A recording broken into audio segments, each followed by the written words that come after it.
Nous n'avons pas commandé pour toi, a dit mon père en me tendant du pain. Pendant que mon frère savourait son steak à 370 €, sa femme a ricané, soit reconnaissant d'être invité. Je suis resté silencieux. Quand le serveur est arrivé, je me suis levé et j'ai dit, envoyez l'addition à ceux qui ont mangé. Salut à tous, je suis Adrien, un homme de 35 ans, et depuis 17 ans, je suis le compte chèque personnel de ma famille. Oui, vous avez bien entendu, 17 satanées années. Prenez votre popcorn. Ça va être long et chaotique. Je travaille dans la vente pharmaceutique, en tant que directeur de territoire pour la région Grand Est. Le poste paie un salaire embarrassant. Un salaire de base d'environ 87 000 €, plus des commissions et des bonus qui peuvent ajouter entre 37 000 et 46 000 € de plus une bonne année. Je conduis une Peugeot entièrement payée, je vis dans un modeste appartement de 2 chambres et j'achète mes meubles dans des ventes de succession. Mes collègues pensent que je suis radin. Ma famille pense que je suis fauché. Je n'ai jamais corrigé ni l'une ni l'autre de ces suppositions. Mon frère, Cédric, un homme de 30 ans, est l'enfant chéri. La belle réussite, celui dont mes parents se vantent à chaque réunion de famille. Il dirige ce qu'il appelle une « agence de marketing numérique ». D'après ce que je peux en juger, c'est lui et 2 freelances qui créent des publicités Instagram pour des entreprises locales et leur facturent des sommes criminelles pour des services de base. Mais il a un bureau dans un quartier branché du centre-ville de Lyon, conduit une Audi en leasing et porte des montres chères qu'il oublie d'enlever sur les photos. Cédric a épousé Manon il y a 4 ans. C'est un sacré numéro. Ancienne présidente de sororité devenue influenceuse lifestyle avec 8000 abonnés sur Instagram. Elle ne travaille pas. Elle se contente de poster des photos d'elle en train de boire du café cher et de parler de manifestations et d'abondance. Ma mère la traite comme une reine en visite. Ils vivent dans un appartement rénové à la Croix-Rousse avec des planchers chauffants et l'une de ses cuisines de chef. Leur hypothèque dépasse 2 950 € par mois. Je le sais parce que je l'ai couverte 2 fois lorsque l'entreprise de Cédric a eu des problèmes de trésorerie. J'avais 11 ans quand j'ai compris comment les choses fonctionnaient. Cédric en avait 6, et mes parents lui ont organisé une énorme fête d'anniversaire dans un parc de trampolines, ont loué tout l'endroit, engagé un type pour se déguiser en Spider-Man et ont fait faire un gâteau personnalisé. J'ai demandé à ma mère si je pouvais amener mon meilleur ami, Mathieu. Elle a pris cet air sur son visage agacé, comme si j'avais demandé quelque chose de déraisonnable. Elle a dit, « Adrien, aujourd'hui, il ne s'agit pas de toi. Ne sois pas égoïste. » Je suis resté à la maison. Mon père m'a donné 14 € et m'a dit de commander une pizza. Je me souviens d'être assis par terre dans notre salon, mangeant seul, entendant la messagerie vocale de ma mère se remplir de messages de parents lui disant à quel point la fête était incroyable. Personne n'a mentionné que je n'étais pas là. Personne n'a demandé pourquoi. C'est devenu le schéma. Mon fonds pour l'université s'est évaporé l'année où Cédric a voulu aller dans un lycée privé avec une équipe de hockey. Ma fête de remise de diplôme a été annulée parce que Cédric avait un match de séries éliminatoires. Quand j'ai économisé et acheté ma première voiture, une 208 d'occasion que j'ai payée après avoir travaillé de nuit dans un entrepôt de distribution, mon père s'est en fait mis en colère. Il a dit que je lui donnais une mauvaise image. Il a dit que les gens penseraient qu'il ne pouvait pas subvenir aux besoins de sa famille. 3 mois plus tard, il a acheté à Cédric un Renault 4 d'occasion et a dit à tout le monde qu'il avait économisé pendant des années pour le surprendre. J'ai appris mon rôle très tôt, je n'étais pas le fils que l'on célébrait. Quand mes parents ont eu besoin de 6 000 € pour des réparations de toiture d'urgence, j'ai envoyé un chèque. Quand le lieu du mariage de Cédric a exigé un acompte de 11 000 € et qu'il était à court, je l'ai couvert. Quand la voiture de Manon a été déclarée perte totale et que leur assurance ne couvrait pas la différence, j'ai viré 2 600 €. Quand les factures médicales de mon père pour une intervention chirurgicale mineure se sont accumulées, je les ai payées, 3 850 €. Personne ne m'a remercié. Personne ne m'a demandé comment je m'en sortais. Mon père s'attribuait le mérite, serrant des mains à l'église et acceptant les compliments sur le fait d'être un si bon pourvoyeur. Cédric publiait des photos de sa vie sur les réseaux sociaux, parlant de travail acharné et de bénédiction. Manon identifiait ma mère sur des photos de brunch coûteux, la remerciant d'être si généreuse. Je suis devenu un fantôme. Mon ami Étienne me disait que je me faisais utiliser. Nous déjeunions ensemble toutes les 2 semaines, et je mentionnais nonchalamment que j'avais aidé ma famille pour quelque chose. Il secouait la tête, me traitait de paillasson et me disait qu'il n'arrêterait jamais de prendre tant que je continuerais à donner. Je changeais de sujet parce qu'une partie de moi croyait que si je donnais juste assez, il finirait par me voir. Finalement, j'aurais de l'importance. 17 ans. C'est le temps que j'ai cru à ce mensonge. Il y a 4 mois, ma mère a appelé. C'était un jeudi après-midi, et je terminais une réunion avec un administrateur d'hôpital quand mon téléphone a vibré.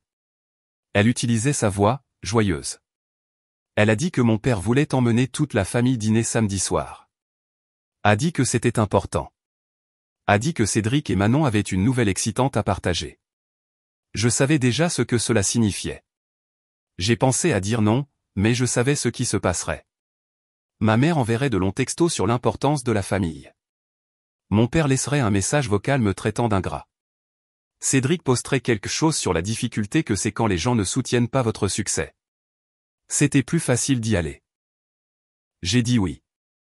Maman m'a donné les détails, samedi, 19h30, un endroit appelé le Régent d'Or. Je n'en avais jamais entendu parler. Après avoir raccroché, j'ai cherché. C'était un de ces steakhouse où les hommes d'affaires emmènent leurs clients pour conclure des marchés. Réservation obligatoire. Code vestimentaire strictement appliqué.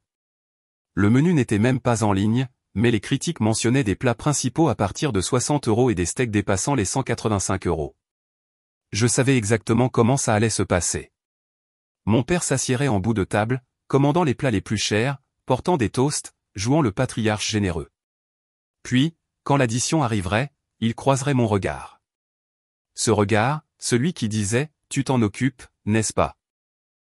Et je paierais, comme toujours, pendant qu'il accepterait les éloges. J'ai appelé Étienne ce soir-là, je lui ai parlé du dîner. Il a ri de cette façon dont on rit quand quelqu'un vous dit qu'il est sur le point de faire la même erreur pour la 100e fois. Il a dit « Combien penses-tu que celui-ci va te coûter ?» J'ai dit « Probablement quelques milliers d'euros. » Il a dit « Tu sais qu'ils n'arrêteront jamais, n'est-ce pas?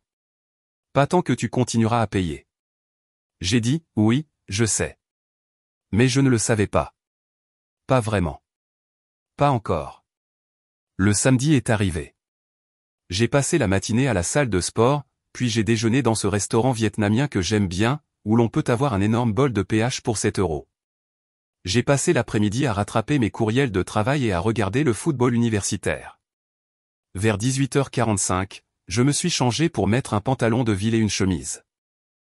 J'ai conduit jusqu'au Régent d'Or. Le restaurant était dans le Vieux-Lyon, un de ces entrepôts reconvertis avec des briques apparentes et des fenêtres du sol au plafond. Je me suis garé, j'ai donné mes clés à un jeune en gilet et je suis entré.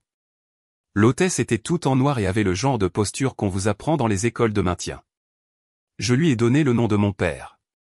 Elle a souri et m'a conduit à travers la salle à manger. Tout était en bois sombre et en cuir, lumière tamisée, conversation tranquille, le genre d'endroit où le silence lui-même coûtait de l'argent. Ils avaient réservé une table d'angle près des fenêtres avec vue sur la ville. J'étais le premier arrivé. Je me suis assis face à la porte, j'ai commandé de l'eau et je n'ai pas touché au pain qu'ils ont apporté. Ma famille est arrivée avec 15 minutes de retard, tous ensemble. Ma mère portait une robe que je n'avais jamais vue. Mon père portait un costume complet. Cédric et Manon semblaient sortis d'un catalogue des Galeries Lafayette. Le costume de Cédric coûtait probablement plus cher que mon loyer. Ils sont passés devant moi en direction de la table. Ma mère faisait signe à quelqu'un de l'autre côté de la pièce. Mon père balayait le restaurant du regard. Cédric était sur son téléphone. Manon ajustait ses cheveux. Personne n'a dit bonjour. Personne n'a reconnu mon existence.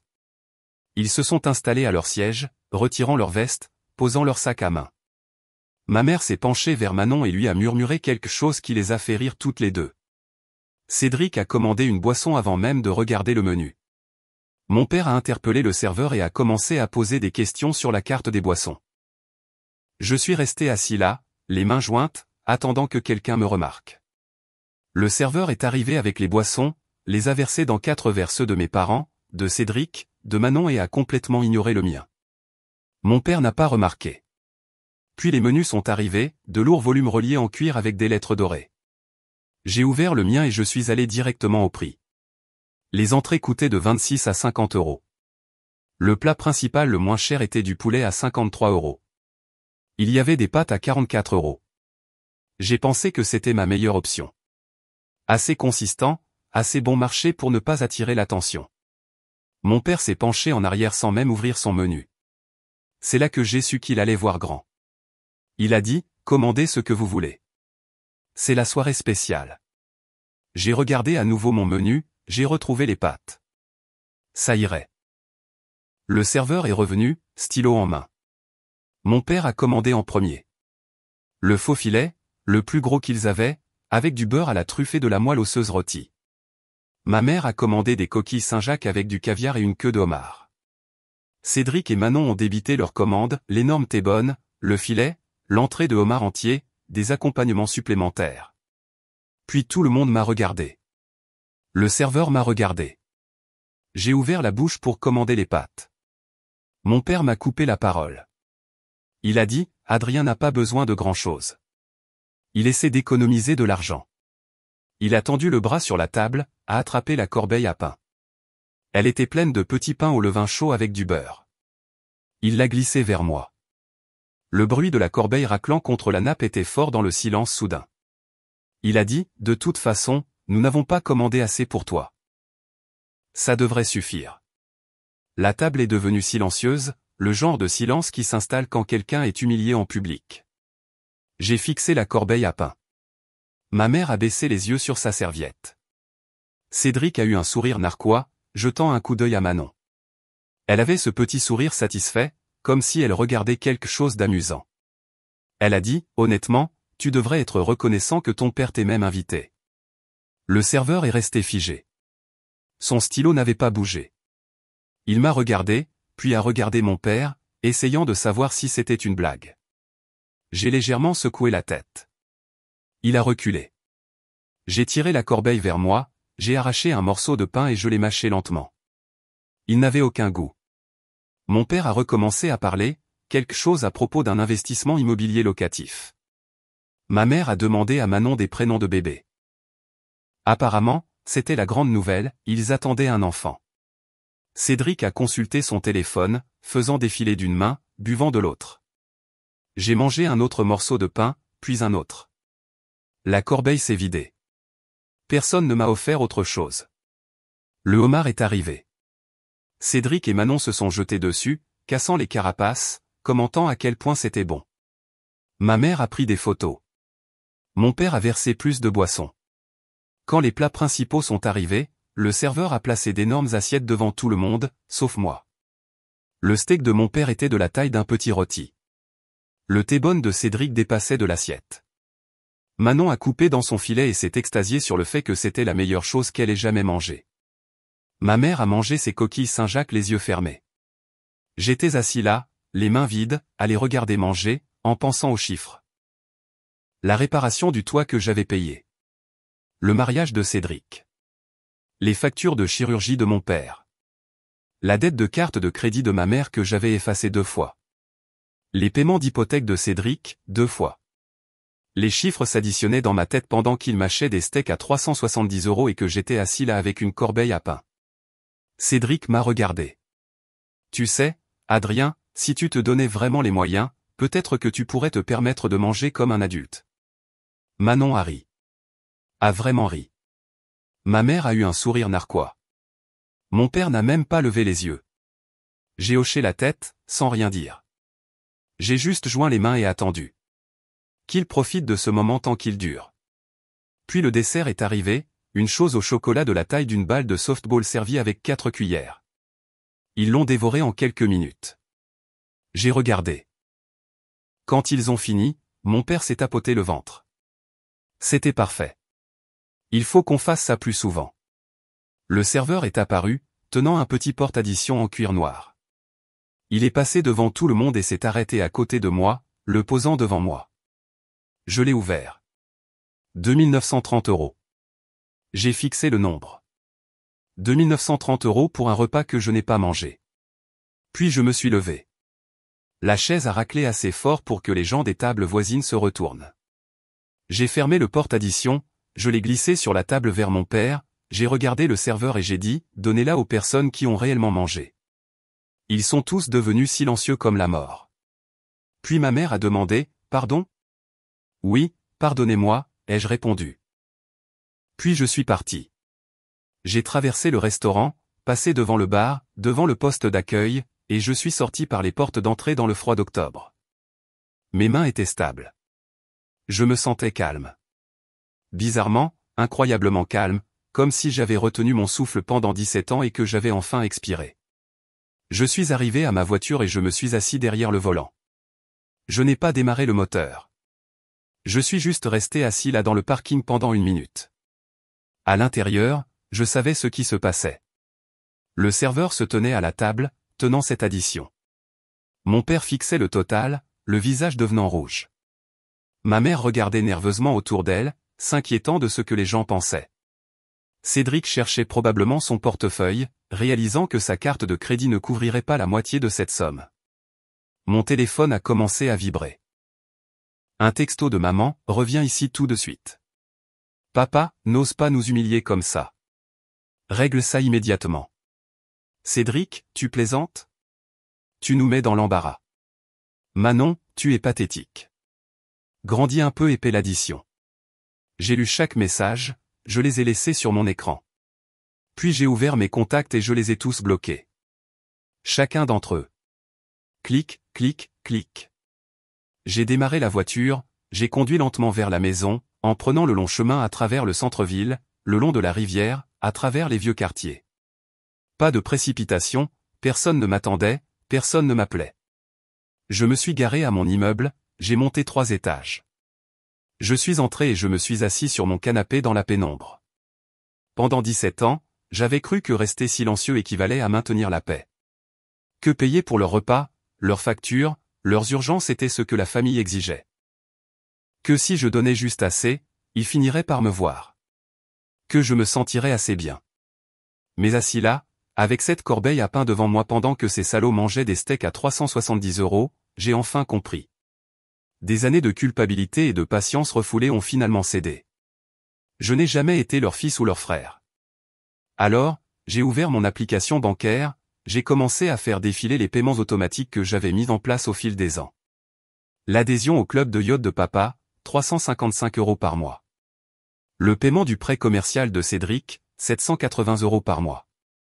L'adhésion au spa de maman, 160 € par mois.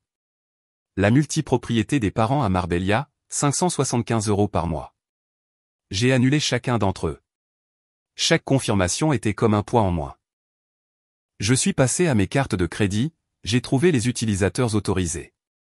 Cédric était sur 2 cartes, papa sur une, maman sur une autre. Je les ai tous supprimés, j'ai verrouillé les comptes et j'ai changé tous les mots de passe. Ensuite, j'ai ouvert mes courriels, j'ai cherché, factures, reçus, paiements. Des années d'historique sont apparues. J'avais payé des voyages auxquels je n'étais pas invité, des anniversaires auxquels je n'ai jamais assisté, des rénovations de maisons où je n'avais jamais été le bienvenu. J'ai créé un dossier, preuve. J'ai commencé à tout y déplacer. Puis je suis allé plus loin. J'ai consulté les frais en attente sur mes cartes de crédit. J'en ai trouvé 6 que je n'avais pas autorisés. Manon au bon marché 2 jours avant le dîner, Cédric dans une boutique de golf, maman au printemps, papa chez un spécialiste du detailing de voitures de luxe. 2 autres provenant du compte professionnel de Cédric, 2200 € au total pour des frais de marketing. J'ai contesté chacun d'entre eux, j'ai déposé des rapports de fraude. La banque a envoyé des confirmations en quelques minutes. Les frais seraient annulés. Ils recevraient tous des notifications. Parfait. J'ai cherché dans mes courriels les paiements récurrents.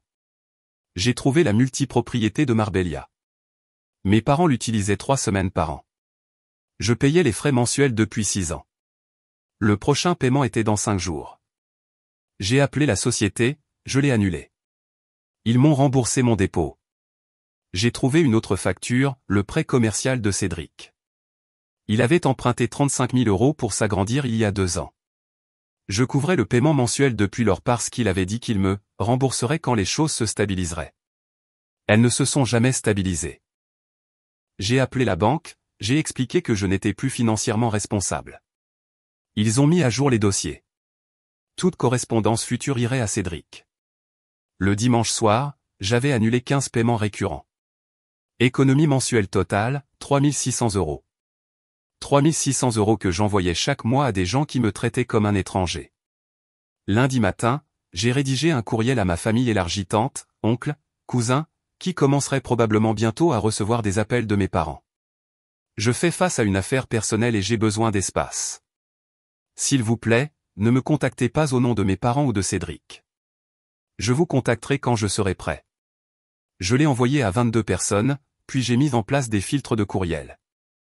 Tout ce qui contenait les noms de mes parents, le nom de Cédric ou le nom de Manon allait directement dans un dossier que je ne vérifierai jamais.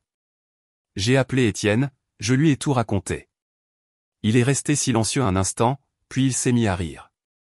Putain de merde, Adrien, tu l'as vraiment fait. Oui, je l'ai fait, ai-je dit. Il a dit, enfin, mec. Il t'en a fallu du temps. Comment tu te sens? J'y ai pensé. Libre. Mardi après-midi, ils se sont présentés à mon immeuble. Je sortais pour déjeuner quand je les ai vus dans le hall. Tous les quatre, debout près de la réception, parlant à Stéphane, le gérant de mon immeuble. La voix de papa était forte. C'est une urgence familiale. Nous devons le voir immédiatement. Maman avait ce regard inquiet collé sur son visage. Cédric se tenait les bras croisés, la mâchoire serrée.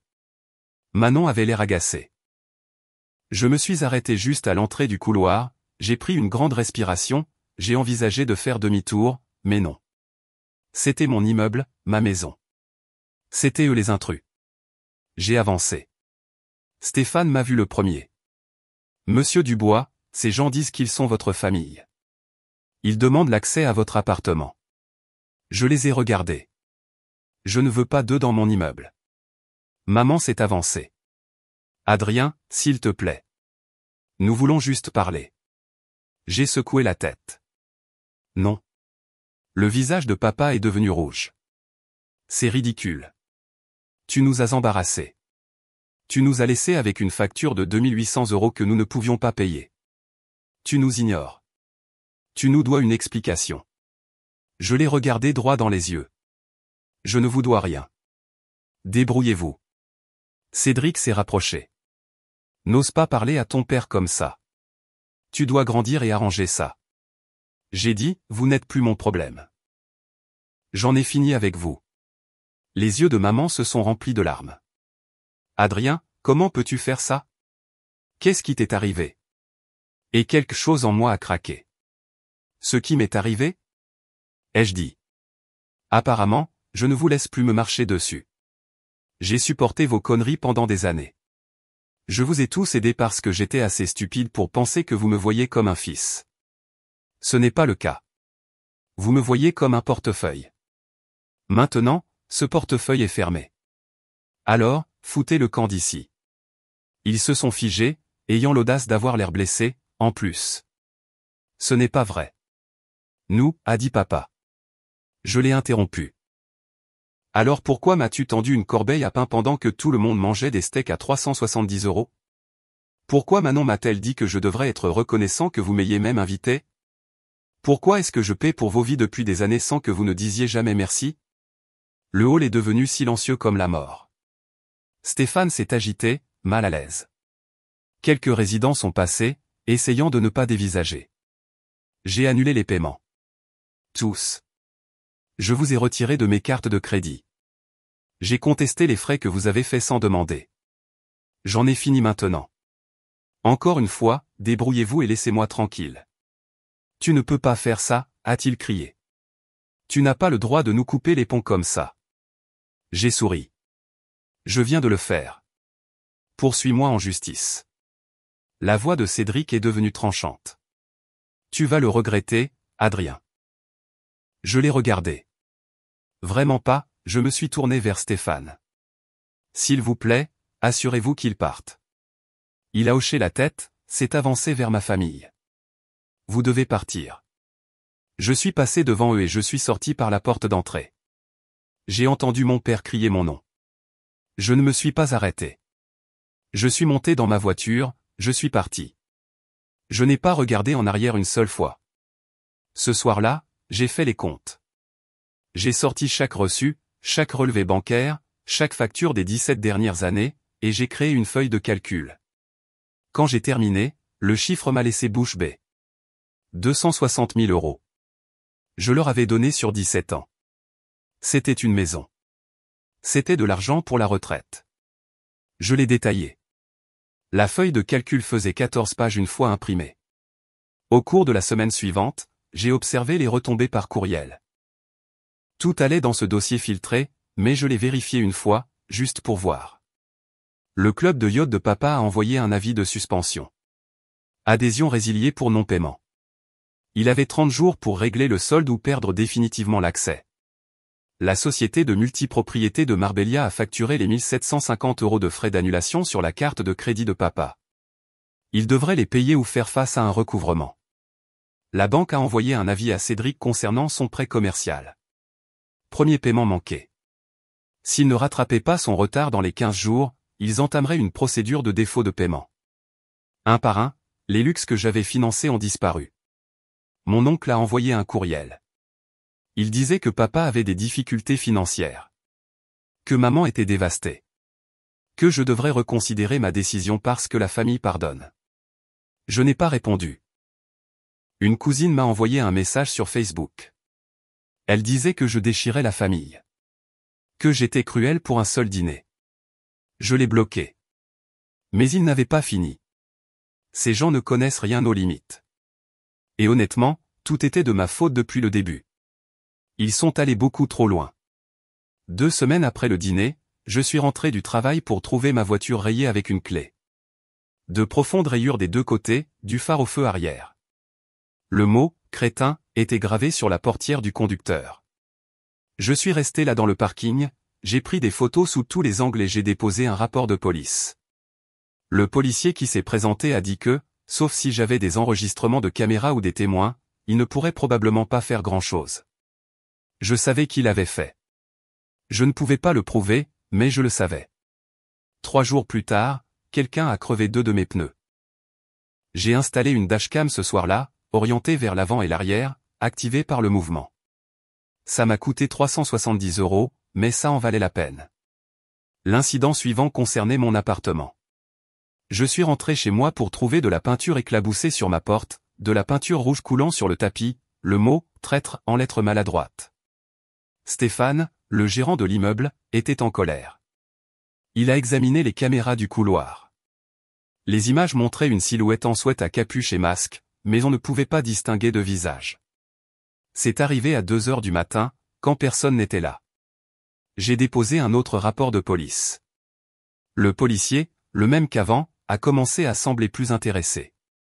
Il a dit que c'était clairement du harcèlement ciblé. Il m'a demandé si j'avais une idée de qui pourrait faire ça. Je lui ai parlé de ma famille, du dîner, du fait de leur avoir coupé les vivres. Il a pris des notes. Il a dit que je devrais envisager de tout documenter et peut-être de demander une ordonnance restrictive si ça continuait. Et ça a continué. Quelqu'un a appelé mon bureau en se faisant passer pour un client. A déposé une plainte officielle contre moi. Une pure invention. A dit que j'avais mal géré leur compte. Leur avait fait perdre de l'argent. Mon patron m'a convoqué, inquiet. J'ai expliqué la situation, je lui ai montré les rapports de police, le schéma de harcèlement. Il m'a cru, mais je voyais bien qu'il était préoccupé. Puis ils s'en sont pris à ma réputation. Quelqu'un a créé un faux profil Facebook en utilisant mon nom et ma photo. A commencé à publier des diatribes bizarres sur le fait que j'avais abandonné ma mère malade, volé l'entreprise de mon frère et refusé d'aider ma famille dans le besoin. Des amis ont commencé à m'envoyer des textos pour me demander si j'allais bien. J'ai signalé le profil. Facebook l'a supprimé au bout de 3 jours, mais le mal était fait. J'ai appelé Étienne, je lui ai tout raconté ce qui se passait. Il a dit, « Mec, tu dois prendre un avocat. Ces gens sont fous. » Il m'a donné le numéro de son avocate, une femme nommée Julie, spécialisée en droit de la famille et en ordonnances restrictives. Je l'ai appelée le lendemain. Nous nous sommes rencontrés à son bureau en centre-ville. J'ai tout apporté, la feuille de calcul montrant 260 000 € de paiement, les rapports de police, tout le dossier. Elle a tout examiné attentivement. Puis elle a dit, « Adrien, c'est un cas de harcèlement très clair. Nous pouvons demander une ordonnance restrictive, mais je veux que vous compreniez que cela va empirer les choses avant qu'elles ne s'améliorent. Êtes-vous prêt pour ça ? Je suis prêt, ai-je dit. Elle a hoché la tête. Bien. Faisons-leur payer les conséquences. Nous avons demandé des ordonnances restrictives contre 4. Les requêtes étaient complètes. J'ai détaillé chaque incident, joint toutes les preuves, rapports de police, photos, la feuille de calcul montrant l'exploitation financière, des captures d'écran de messages menaçants de membres de la famille élargie qui faisaient référence à des conversations avec mes parents. La date d'audience a été fixée à 3 semaines plus tard. Entre-temps, les choses ont empiré. Quelqu'un a peint à la bombe le mur extérieur de mon immeuble. Lettre géante, Adrien Dubois est un voleur. Stéphane était furieux. Les caméras de sécurité de l'immeuble ont filmé un VUS sombre s'arrêtant à 3 heures du matin. Quelqu'un sortant, faisant les dégâts, puis repartant. Les plaques d'immatriculation étaient masquées par de la boue. Mais je connaissais ce VUS. Cédric conduisait une Audi Q7 bleu foncé. J'ai envoyé les images à Julie et à la police. Puis Manon a fait une erreur. Elle a publié une story sur son Instagram. C'était une photo du vandalisme sur mon immeuble avec la légende « Quand le karma rattrape les gens qui abandonnent leur famille ». J'ai fait une capture d'écran avant qu'elle ne disparaisse. Je l'ai envoyée à Julie. Elle a souri en la voyant. Il nous facilite trop la tâche. Le harcèlement a continué. Quelqu'un a déposé un faux rapport auprès de mon association de propriétaires, affirmant que je dirigeais une entreprise illégale depuis mon appartement. Le conseil de l'association a enquêté, n'a rien trouvé, mais j'ai dû assister à une audience et me défendre. Quelqu'un a laissé un rat mort sur mon paillasson. J'ai pris des photos, déposé un autre rapport de police. Puis Cédric s'est présenté à mon bureau. J'étais en réunion avec un directeur des achats d'un hôpital quand mon assistante a frappé à la porte, l'air mal à l'aise. Elle a dit qu'un certain Cédric Dubois était dans le hall et exigeait de me voir, prétendant que c'était une urgence familiale. Je me suis excusé auprès de mon interlocuteur, je suis sorti dans le hall. Cédric était là, en jean et chemise froissée, l'air de ne pas avoir dormi depuis des jours. Ses cheveux habituellement parfaits étaient en désordre. Il m'a vu et son visage s'est tordu. Il faut qu'on parle.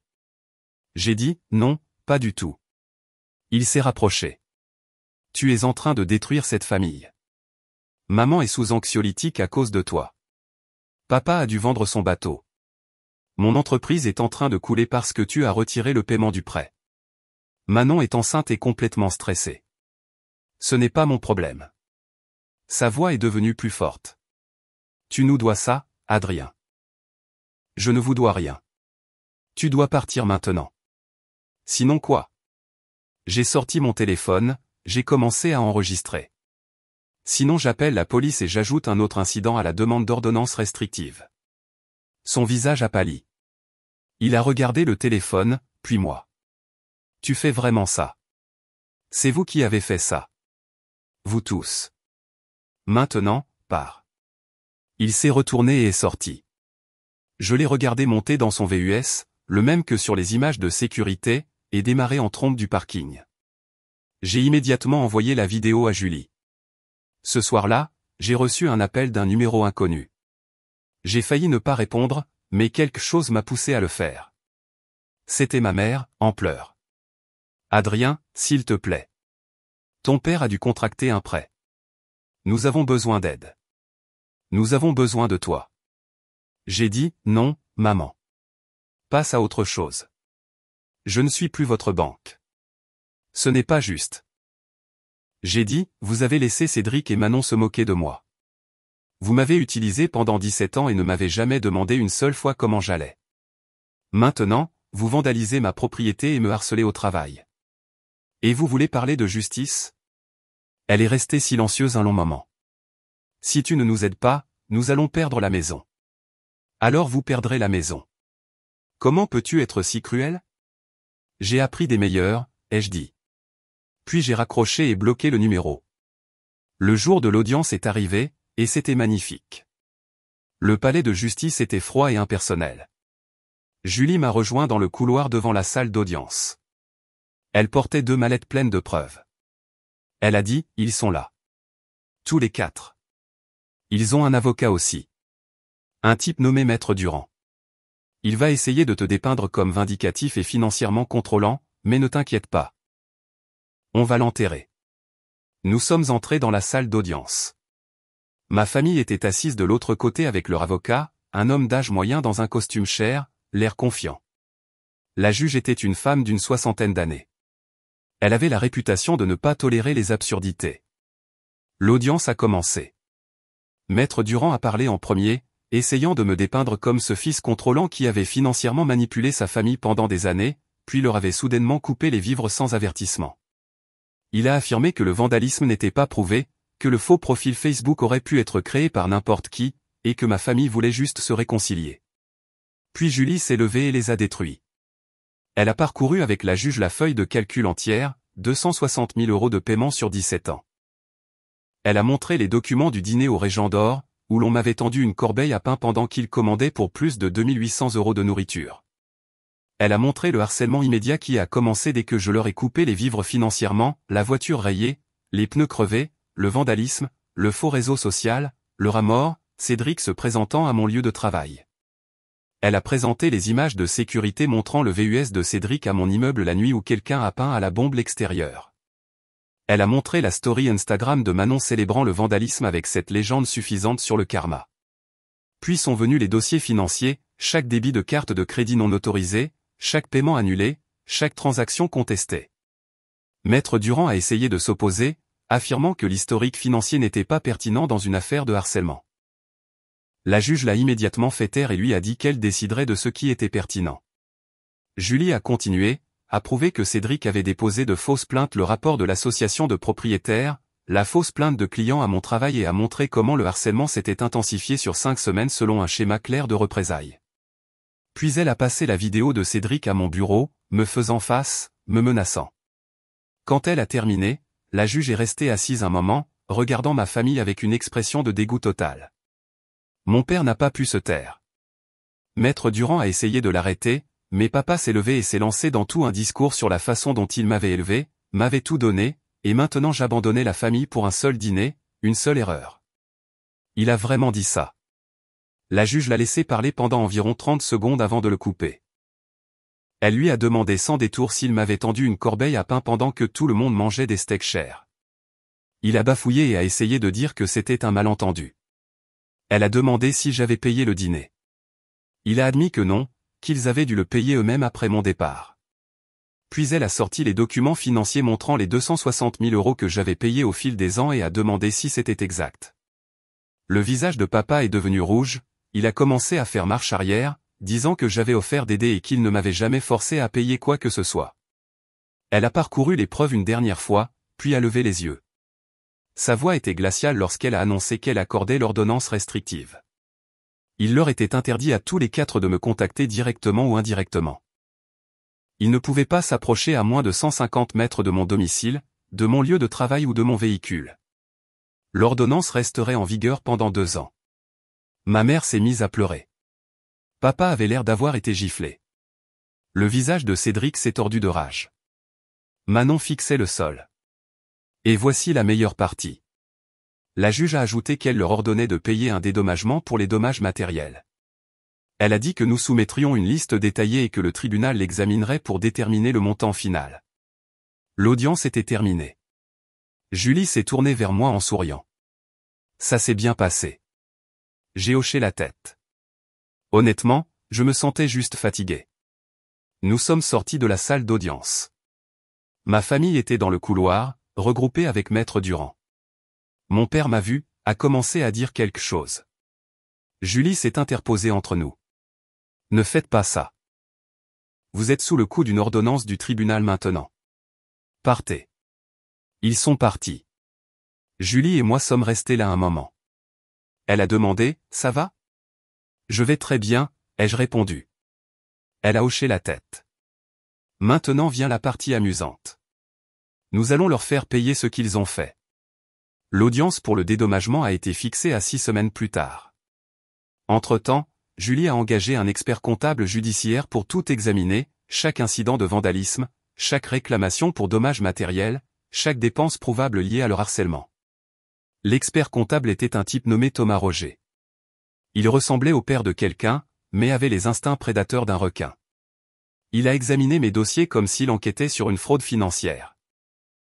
Il a calculé la réparation de la voiture pour les rayures et les pneus crevés, le nettoyage et la nouvelle peinture de l'extérieur de l'immeuble, le remplacement de la porte et le nettoyage du tapis du couloir, l'installation de la dashcam, la mise à niveau du système de sécurité de mon appartement, la perte de salaire due à l'absence au travail pour les rapports de police et les comparutions au tribunal, les frais juridiques, la détresse émotionnelle.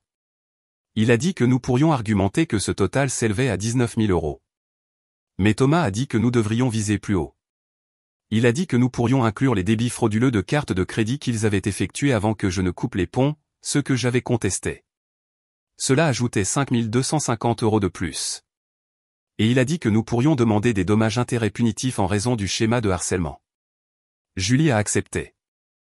Nous avons soumis une réclamation de 29 500 €. L'avocat de ma famille a tenté de la contester, affirmant que les montants étaient gonflés, que la détresse émotionnelle n'était pas quantifiable et que j'essayais de les ruiner financièrement. L'audience s'est déroulée devant la même juge. Thomas a témoigné en premier, a détaillé chaque dépense pour la juge, ligne par ligne, a montré des reçus pour tout. A montré des rapports de police qui correspondaient aux dates, tout. Maître Durand a essayé de trouver des failles lors du contre-interrogatoire. Thomas n'a pas cédé. Il avait des documents pour tout. Puis Julie m'a appelé à la barre. J'ai raconté toute l'histoire, 17 ans à être le guichet automatique de la famille, le dîner, le harcèlement qui a suivi quand j'ai finalement dit non. J'ai parlé de l'impact sur mon travail, ma santé mentale et ma capacité à me sentir en sécurité chez moi. Puis Cédric a témoigné. Maître Durand le lui avait déconseillé. On pouvait le voir sur son visage, mais Cédric a insisté, est monté à la barre et a immédiatement commencé cette tirade sur le fait que j'avais toujours été jaloux de lui, que je ne supportais pas qu'il ait plus de succès, que j'avais manipulé nos parents pour leur faire croire que j'étais la victime.